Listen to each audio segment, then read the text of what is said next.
All right, man, welcome back. We are in week 4 and we are talking about affirmations. Just to give you a small brief recap, we talked about describing affirmations, what they really are and how they are powerful for our life, and understanding that we can begin to believe and decree a thing and it's going to be established inside of our hearts and inside of our lives. Next, we went on to detrimental affirmations. That is, that we don't affirm lies and falsehood. We begin to affirm the truth about who we are and who God is and all of these things. The last lesson was about affirmations concerning God and His character and just really affirming who He is so we can begin to experience Him as He really is. I find that to be super important. So we're going to dive into who we are. Now, in this conversation of affirmations, it's important to affirm the whole truth and nothing but the truth. And I feel like this last one is where we fall short in because we have no problem affirming truth about God and who He is and how wonderful He is and all the qualities and stuff. But we do have a little bit of problem with affirming the truth about who we are. And I think we have this problem due to shame and guilt and past mistakes and just really getting the identity of a worm and stuff like that, where it's hard for us to begin to grasp the true reality of our identity.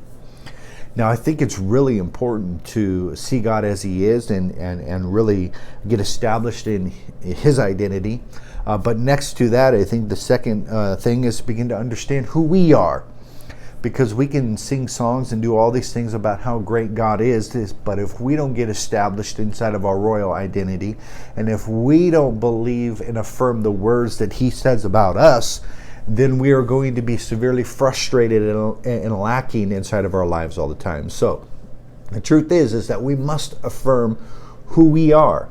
Now, I've talked about this in the past thoroughly with discussing identity, so I'm not going to go in full detail here, but if you want to look at that, go back to the identity episode, and you can really dive into who we are in Christ.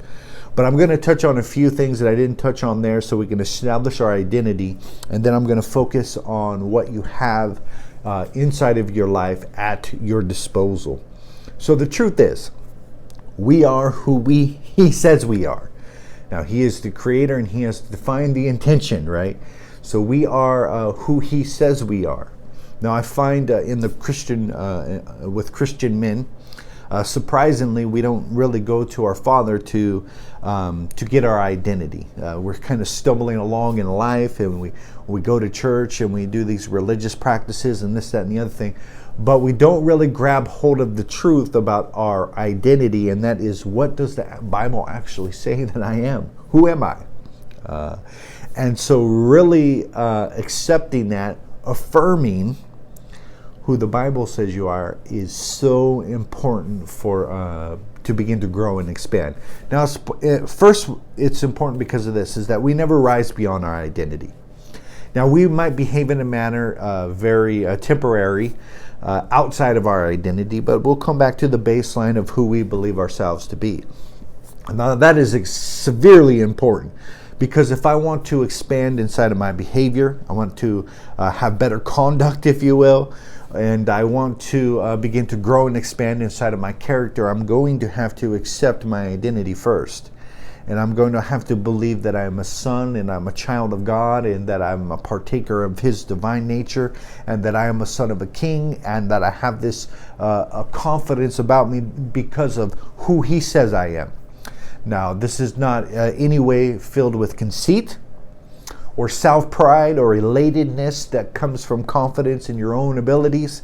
This is a royal identity where you believe who you are and you begin to walk in the reality of who you are, because that's what He says you are. So first and foremost, He says, we are His witnesses. Now, it's clearly spelled out. You want to know who you are? There's identity statements all covered throughout the Bible, but the one I want to focus on right now is we are His witnesses, and that is somebody who has a personal knowledge of something. Right?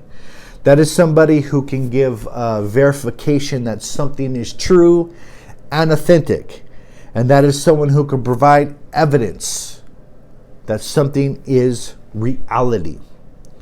Now, this really describes, who we are to the core of our being, and that we are his witnesses, and that we have a personal knowledge of something taking place, first and foremost, inside of our lives. Now, in the past episode, I talked about everything that God is, and really coming out of the mindset of knowing that intellectually and begin to experience it. Now, it's okay to know up here that God is provider, but it's far more beneficial for us to experience God as provider and to look at the ways that he has provided, right? So this comes out of intellectual sin, and it comes into application and personal experience. And that is, as we go along this journey in this process of our spiritual life, we begin to learn some lessons, right? We begin to actually experience truth.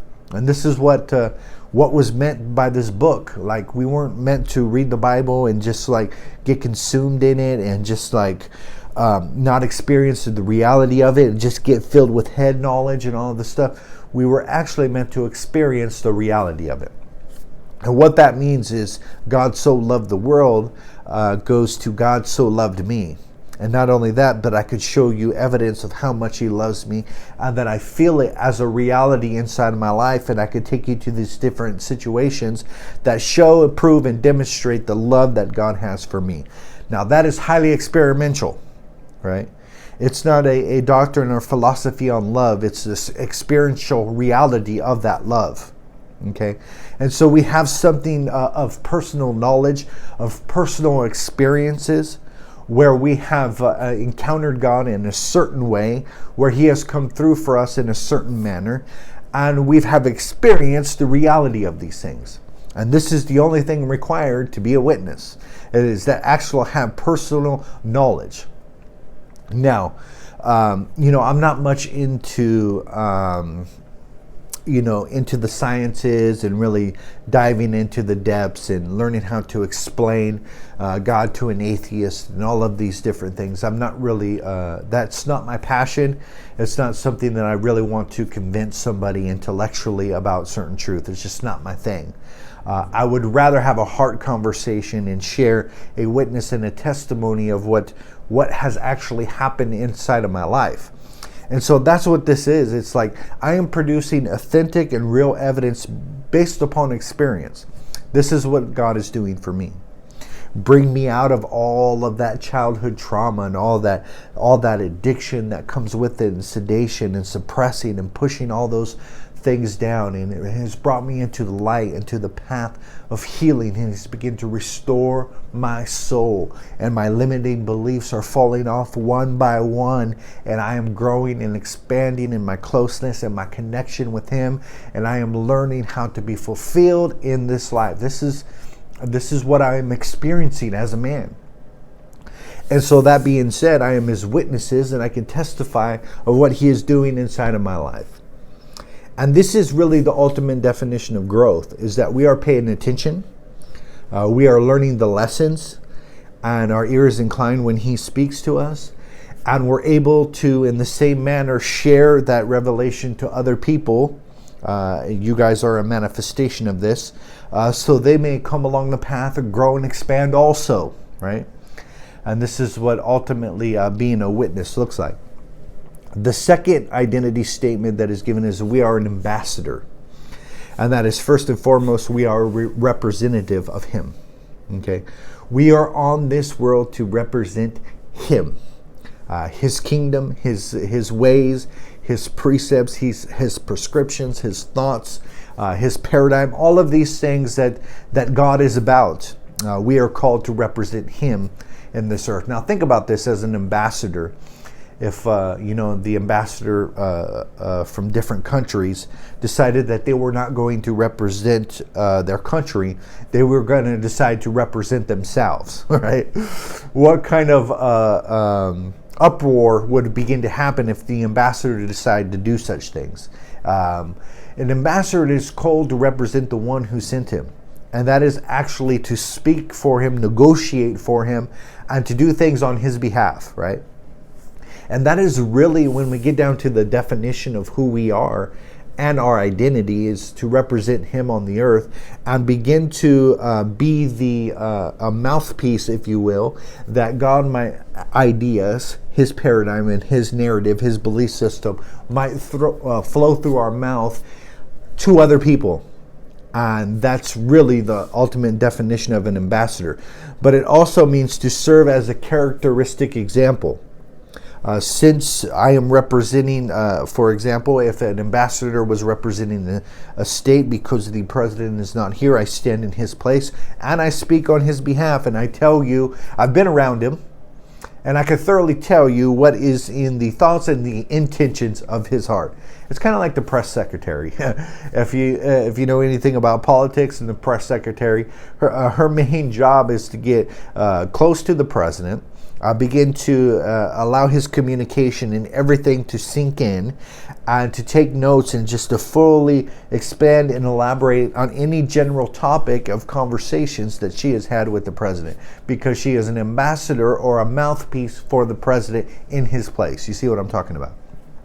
So this happens in the spiritual realm, that we are a manifestation, or we can be a manifestation of God upon this earth, and that we can speak for. Now, I thoroughly believe that this is why we are called the body of Christ, right? We are not the head of Christ. He is the head. But we are called the body, and we're called the body for the reason. The body is the part, the feet that are touching the earth, right? And so knowing and understanding this is that we are called to function, as his body on this earth, as a representation of what he would do. And as we begin to read his word, we begin thoroughly equipped with his mindset and what he would actually do in this earth, right? And then we begin to carry out. So in that turn, we become his hands, we become his feet, right? We become mobilized in action as an ambassador to represent him in this world. The third identity statement that I want to give you is that we are the light of the world. And light is something that makes vision possible. And if you were to ask me, what is the great ailment of humanity? First and foremost, I would say insecurity and fear. These are the great two ailments. And this causes a lack of vision that they're not able to see, a lack of clarity as far as the direction in the course of their life. So this fear and insecurity produces a lack of clarity and vision. And what that means is that the light needs to be turned on, because men are groping around in darkness, right?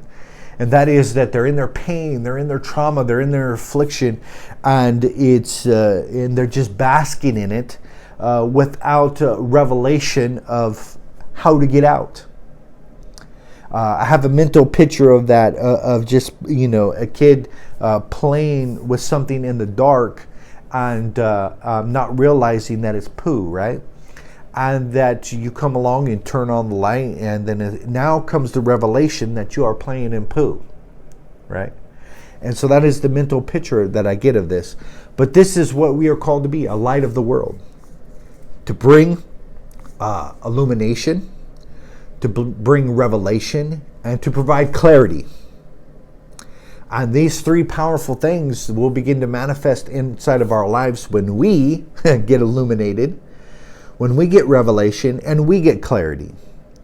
So that means every lesson and everything that God gives to us, everything that we ponder and we meditate on, is to be first consumed by us.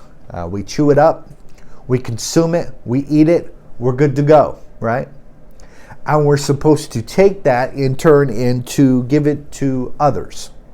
And this is the ultimate really definition of receiving illumination and revelation and getting clarity, so I can begin to be the same towards other people. So the reality is that part of our identity is to radiate. And to radiate is to take the reflection of the light and to put it out. The analogy that I have for this is much like the moon, right? The sun is the source, is the energy source, it's the heat, and all of these things, and we are much like the moon, and that is we reflect the glory of the sun. And so that is the ultimate identity statement in this, is that we are called to be much like the moon and begin to reflect the glory of the sun in this world. And that is his character, his nature, his mindset, paradigm, belief system. All of those things begin to reflect that on the earth today. And that is ultimate light of the world. So, and all of this is wrapped up in identity of sonship. And that is that I'm no longer a slave. I'm no longer going to view myself as a second-class citizen. I'm no longer going to view myself as a pauper, one who is destitute and a beggar and all of these different things, and come out of that relationship and begin to rise in my royal identity and sonship and kingship, right? And a prince, a son of the king. I find that many men are satisfied with this low identity, this slave mentality, if you will, and they come before the throne as beggars, and they're just simply not walking in their authority. They don't know who they are, and they don't know what they have, and therefore they come to the throne like a beggar, and they're just begging for scraps from the master's table, right? And so it's really important to understand with this identity is a new possessions, right? Think about this for a second. If you didn't know you were a prince, right? You didn't know you were the son of a king, and you became aware of this knowledge, okay, of your royal identity and of your place inside of this world. I believe that you would probably rise up and take that position and take that place. Now, when you did that, there would be a lot of resources at your disposal, right? There would be a new identity, a new mindset, a new mission, and you would have a bunch of different resources at your disposal. And this is the mindset or the picture that I want to give you today, is that you are the prince, the son of a king, right? And you have now is the time to rise up into your royal identity, to begin to understand your new mission about the kingdom and begin to use the resources that you have at your disposal to accomplish great things. So, when we're talking about affirmations of ourselves, we're really talking about affirming the truth of who we are, that we are his witnesses. We are his ambassadors. We are the light of the world. We are a prince, the son of a king, right? And we have this royal identity. And we have this new equipment. Now, I want us to thoroughly understand what we have. First, understanding this, that we have the grace of God. And that is the core of what we need. If you were to ask me, Tim, what do we need to be successful in this life? What do we need to begin to walk out this recovery in a powerful fashion? And I would say you need to be equipped and thoroughly understand in your mind and experience the reality of the grace of God inside of your heart. Okay? Grace of God is this. It's the ability, his ability, that works in our heart that causes us to be able to do what? To be able to do a whole lot of things. First and foremost, to be able to walk out this life in a very spiritual fashion, empowered by him, and allowing him to operate in and through us. And this is a heart that is able. So you look at the different areas and the challenges that you face. And it is the grace of God that will cause you to be able to conquer, overcome, and destroy those things. You got enemies in your life in the form of addictions, in form of perversions and lust and all these different things. And they're weighing you down. And what they're actually meant to do is immobilize you. And that is that your enemy knows that you're not going to rise up some great confidence or great service as you're meddling around and playing in the mud, right? And so it continues to offer this as a substitute instead of forsaking that and beginning to rise up in your royal identity and pursue God and all these things. Your enemy keeps you playing in the poo, okay? And so it's important to understand about this grace of God that causes us to be able. And it's the ability that operates in our heart that causes us to forsake these things and begin to rise up into our royal identity and begin to walk inside of our calling. Now think about this for a moment. Whatever you are struggling with that you feel like you don't have the capability, that you are not able to overcome this thing, and this thing is bigger than you and all of this stuff. But knowing and understanding and affirming the truth about the grace of God, that it is the power that operates in my heart and it makes me able. Okay? It doesn't disable me.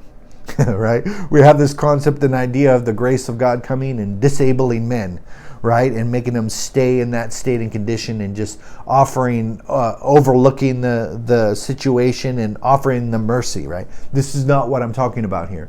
I'm talking about a grace that empowers you and makes you able. The Bible says this, those. Who's those? That's me and that's you.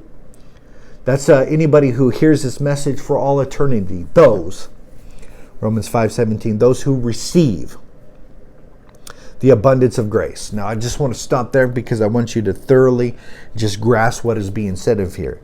Those, you and me, who receive, that is to take it unto myself and receive it. I'm going to accept it. I'm going to believe it. I'm going to walk in. Those who receive the abundance of grace. What is it? God's ability that operates in a heart that makes us able. And the gift of righteousness, and that is God making us right with Him, will reign in life. Will reign in life. The reality is that we want to reign in life. It is true. I don't really know of anybody who wants to be defeated, who wants to succumb to all of their addiction and just get beat up by the world and just really be a loser, right? I don't see anybody like forecasting like, this is what I want to be. I want to be a loser, right? So we all want to begin to reign in life. And we have this spiritual equation here that it is actually a promise that if you receive the abundance of grace and understand that you are made right with Him, that you will begin to reign in life. Now, this is not a maybe. This is not anywhere, there's no iffy statements about this. There's only a contingency. And the contingency is that we accept the equation, the abundance of grace and the gift of righteousness reign in life. And that is once I begin to understand these two ingredients and begin to affirm these ingredients inside of my life, I will begin to reign.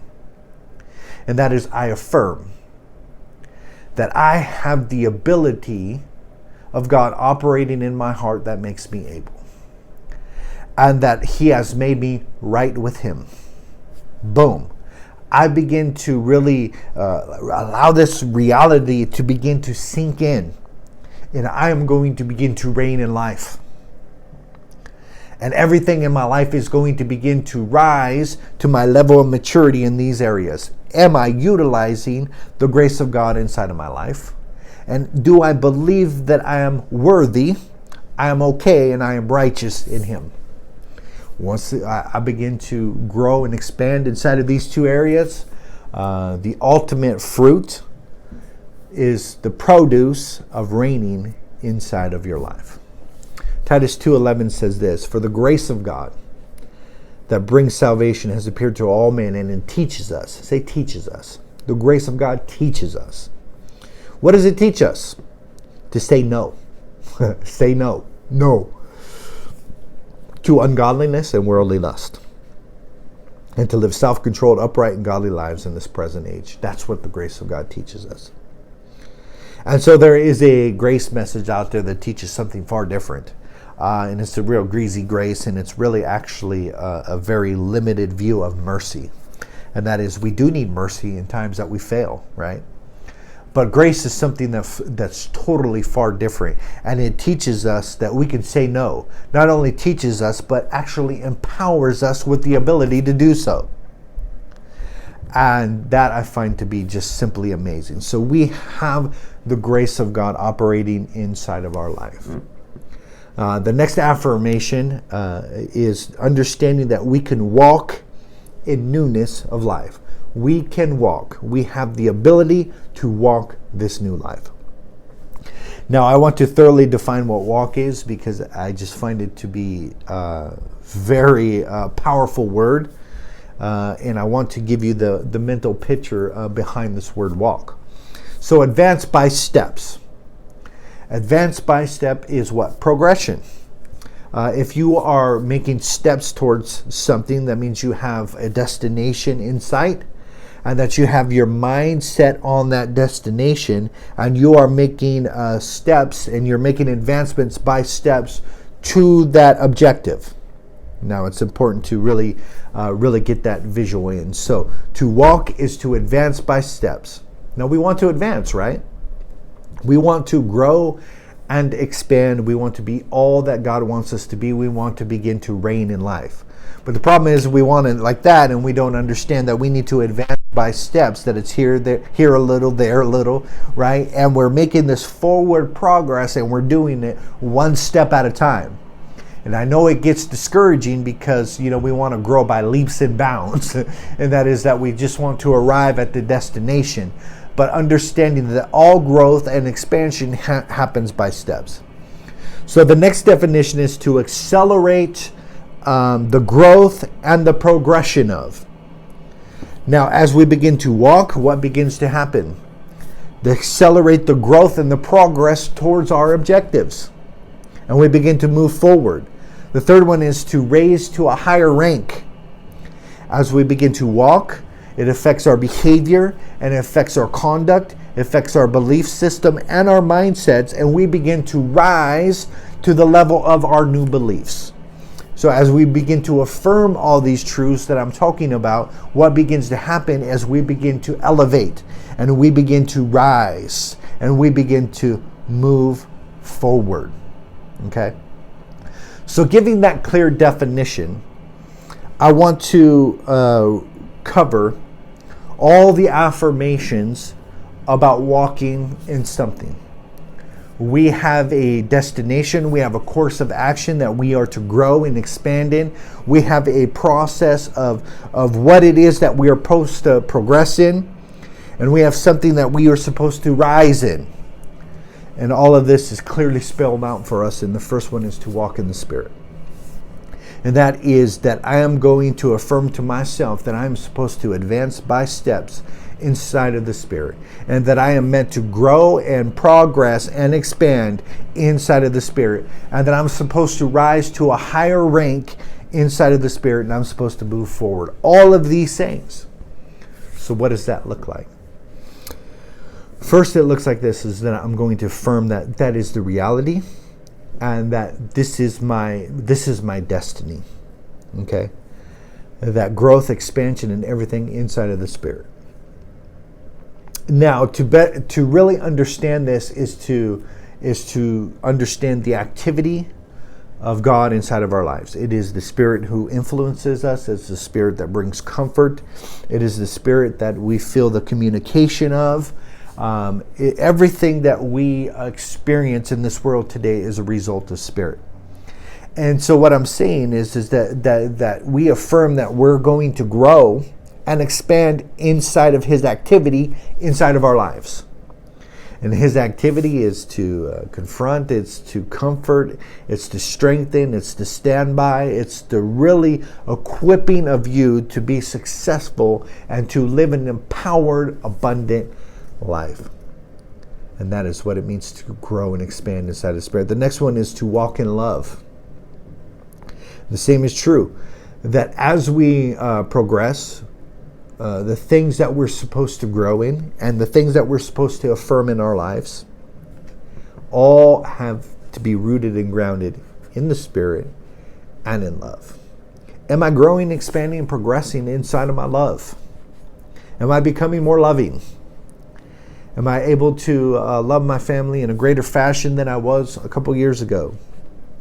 Am I able to love myself more than I had a couple years ago? And so the ultimate definition of maturity and growth and expansion is, am I growing inside of love? And it really takes affirming these things inside of our lives, that I am the kind of person that is going to walk in the Spirit. I am the kind of person that is going to walk inside of love and begin to affirm all of these truths about growth and expansion inside of our lives. The next one is faith. Now, faith is the ultimate definition is just simply trust in God. That I'm going to trust in His plan, I'm going to trust in the process, and then I'm going to yield to the Spirit. Now, everything inside of our life is meant for the growth and expansion of our trust in God. We are meant to become more spiritual, more connected to the Spirit, more loving, and more trust in the divine being, that He has my best interest at heart and that He is the overseer of my care and well-being.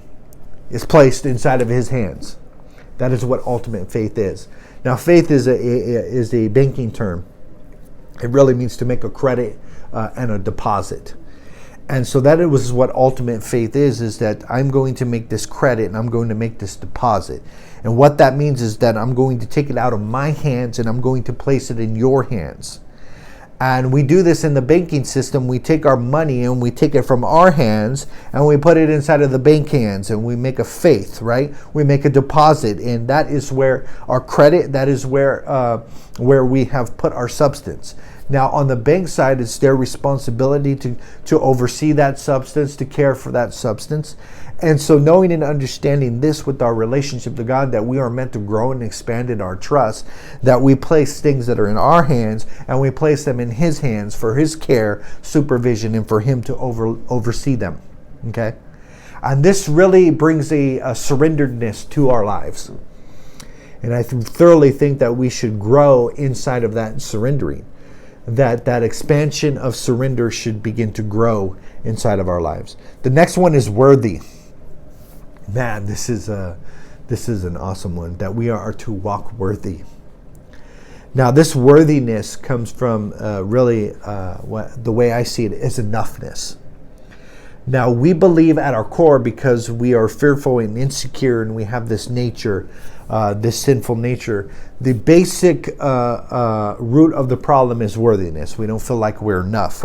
We feel inadequate, and this inspires fear and all of these different things inside of our lives. So coming to grow and expand inside of worthiness is a must. We must feel our new royal identity. We must rise up in our sonship. We must know and understand what we have at our disposal, and that we are now enough. Now, I may have once been not enough. In my natural strengths and abilities, when I look at what God wants me to do and the expansion and the vision that I have and all of these different things, I look at that and I say, I don't have what it takes. I'm not enough. I'm thoroughly inadequate to accomplish that. But when I come to Him and I experience this heart transformation and I receive this royal identity, and He begins to equip me, and I begin to understand that I am thoroughly equipped. Whom God calls, He equips, right? And that is that He qualifies you. And once again, it's His grace that operates in our heart that causes us to be able. So then I leave the realm of inadequacy. I leave the realm of I can't, or I don't have the ability to do this, and I come to the reality of enoughness. And that is that I now have what it takes, because His power is operating in and through my life. I am now worthy. Now, I once was unworthy in multiple different ways. And multiple different actions, I showed how unworthy I was, right? But He takes the weak. The Bible says, let the weak say, I am strong, right? And He takes the unworthy and He makes them worthy. And the problem is that we get stuck in the old identity. We get stuck in the old mindset of being a worm, of being a pauper, and having a scarcity and poverty mindset and all these different things. And we don't come to our royal identity of walking in enoughness and understanding that we are now worthy because He has made us worthy, right? And we are a representation of Him upon this earth. Man, that is powerful. Walk worthy. The next one is walk in the truth. I'm the kind of person who walks in the Spirit, walks in love, walks in faith. I'm the kind of person who is worthy. I'm the kind of person who walks in the truth. And this is really talking about reality. And that is, we pull our heads out of our hind end and we pull our heads out of the sand, and we stop pretending like things don't exist and that our problems aren't real, and we stop sedating and stuffing and pushing them down, and we're actually able to face the truth and the reality of what is taking place inside of our hearts, inside of our world. Okay? Basically what I call it is a get a clue moment. Here's your clue. God goes, you want a clue? Here's your clue, right? And you start opening your eyes and you start seeing the reality of things. And our growth and expansion is meant to happen inside of the truth. I'm supposed to be grounded inside of the facts. Now, it's hard for us to face the facts sometimes. And sometimes the facts hurt, right? And that is if you were like me and you were overweight, 50 pounds overweight. I had to face the facts about certain things. My rude awakening came when I stepped on the scale and I put it on the app, and the app said that my metabolic age or whatever is 47. I'm 39, right? And this app tells me I'm 47. Now, I've always known that, adverse childhood experiences, that men who go through those things, they die 10, 15, 20 years younger than they should. And the reality is because they have all of these different things that are taking place in their life, and it causes them not to take care of themselves very well, okay? So I've known that. But when I seen it in front of me and saying, this is the truth and this is the reality, this is how old your body is, right? I'm like, no. And what it was is I got a clue. And God gave me the clue. And He said, here's your clue. And you look at that and it's a hard reality to face, to look at that and say, I'm really actually 8 years older than I should be, based upon my nutrition, based upon the way I've been taking care of my body. And something needs to change in a very severe fashion, very quickly, right? And so that, once again, is part of growth and expansion inside of the truth. Now, God will He'll do this in every area of our life, if we allow Him to. Like there's areas in our marriage that need change, areas in our relationships, areas in our business, and God has no problem giving us a clue. And that is a prompting to proceed on a certain course in action that is going to give you the overall benefit and results that you are looking for. I find God does that so many times. Now it's being willing to accept the truth, handle the truth, to begin to walk in the truth. Lastly, walk even as He walked. Like, this one baffles me. But as I begin to understand and communicate these messages to you, and begin to understand thoroughly who God is and everything He is as a creator, as a provider, and as a healer, then I understand my royal identity, and that I'm to walk even as He walked, and that I'm to create awesome and to create great things, and I'm meant to be a provider in this world. I'm meant to bring healing to people that I come in contact with. So the way this process works is He does in me and through me, in me first, and I experience the reality of it, and then it goes through me to other people, right? And so when we think of walk even as He walked, then we understand this is that we have His mind, we have His mindset, His belief systems, His paradigm, and how He views the world. And we have all these things beginning to operate in our lives, and it's no question that we begin to walk even as He walked. And that is the same passion, the same mindset, and the same purpose, and the same empowerment. Now, this shocked me when I read this one day, but the same Spirit that raised Christ from the dead dwells inside of you. I'm like, what? Now, really understanding that reality is fully tapping into the grace of God.